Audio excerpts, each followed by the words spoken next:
जब हमारा विदेशी संस्कृति से सामना होता है तो कुछ न कुछ उनकी अच्छाइयाँ और बुराइयाँ दोनों हमें प्राप्त होती हैं। तो विदेशी आए, उन्होंने भारत में शासन किया, तो वो अपने साथ बहुत सारी तकनीकी, बहुत सारी अच्छी बातें, चिकित्सा, विज्ञान, पहनावा, ये सब लेकर आए। जैसा वो प्रयोग करते थे वो हमारे यहाँ भी चलन में आ गया।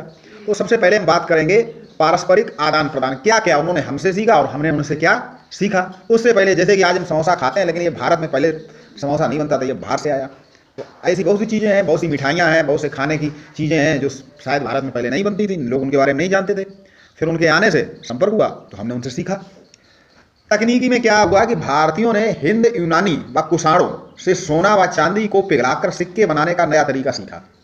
आज हम जो सिक्के देखते हैं गिलट के और उसके, तो वो तरीका उन लोगों से हमने कैसे सीखा। ये विधि पूर्व प्रचलित, पहले हमारे यहाँ क्या होता था, चांदी की एक चादर जैसी होती थी, उसे जो है काट लिया जाता था गोले या टुकड़ों में और उस पर ठप्पा लगा दिया जाता था। उससे अच्छे वो थे जो उनसे हमने सीखा।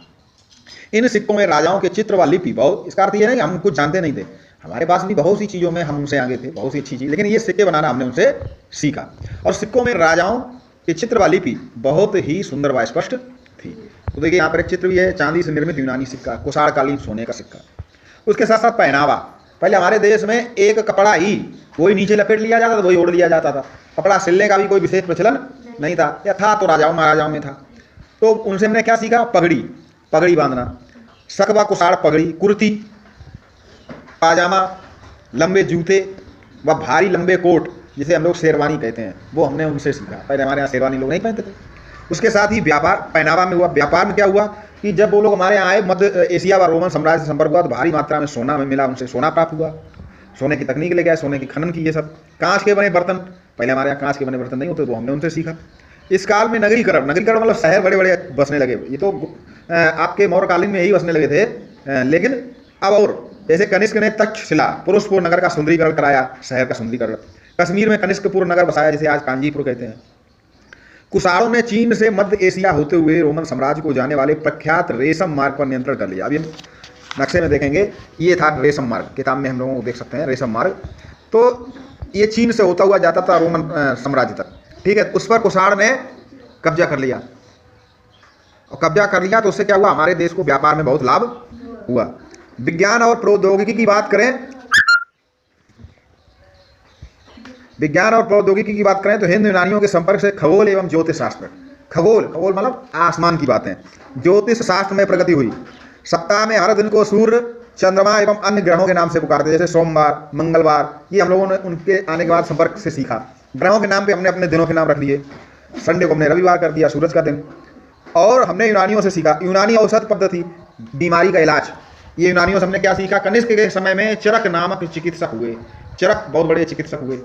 उन्होंने चरक संहिता नाम की एक पुस्तक लिखी, चरक भारती थे, कनिष्क के समय हुए, जिसमें लगभग 600 से ज़्यादा औषधियों के बारे में लिखा। ऐसा थोड़ी कि पहले लोग बीमार नहीं पड़ते थे, पहले ये टेबलेट और टिफिन होती थी, ऐसे इंजेक्शन नहीं होते थे, तो औषधि होती थी, देसी आयुर्वेदिक जड़ी बूटियां, उनसे इलाज होता था। और संहिता निर्देश देती है, उसी में बताया गया कि चिकित्सक को कभी अपने मरीजों के साथ विश्वासघात नहीं करना चाहिए।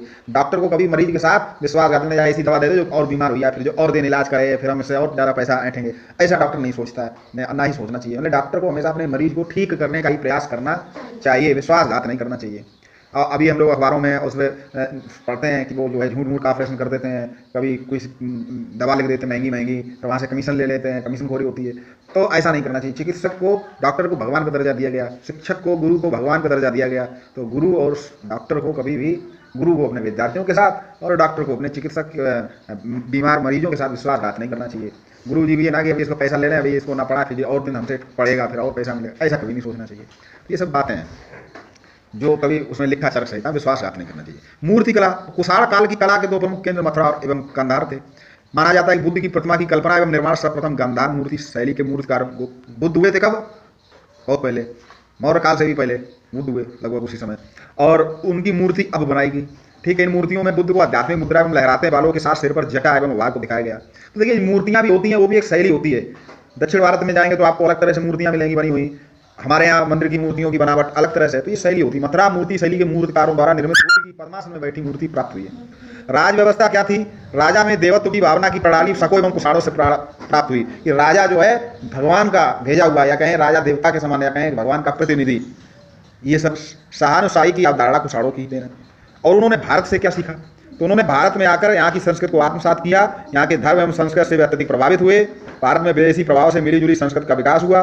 भारतीय संस्कृत में अन्य देशों की संस्कृत को मिला लेने की पूर्व क्षमता है। तो हम लोग क्या वसुधैव कुटुंबकम, कोई रिश्तेदार आता है तो उसे भगवान का दर्जा देते हैं। हमारे यहाँ जो भी बाहर से आया अतिथि के तौर पे, तो हमने उसको जो आत्मसात किया, उससे हमने बहुत कुछ सीखा। इसीलिए भारतीय संस्कृति विविधता में एकता, और भारत का नाम विश्व में सबसे ऊपर है। क्यों? क्योंकि हम जो है सबको, आप सबसे भी अच्छी बातें सीख ली, अच्छी बात है तुमसे भी अच्छी बात सीख ली। हम लोग ये नहीं तुम बाहरी हो तो बाहर जाओ, हम सबसे अच्छी बातें सीखते, इसीलिए हम लोग समृद्ध हैं। सबसे पहले भारत में सोने का सिक्का कुषाण शासक बिमकैड फिशस ने जारी किया था। कुषाण शासकों ने भारत में सर्वाधिक शुद्ध सोने के सिक्के चलाए। इसी समय बौद्ध धर्म और महायान, ठीक है।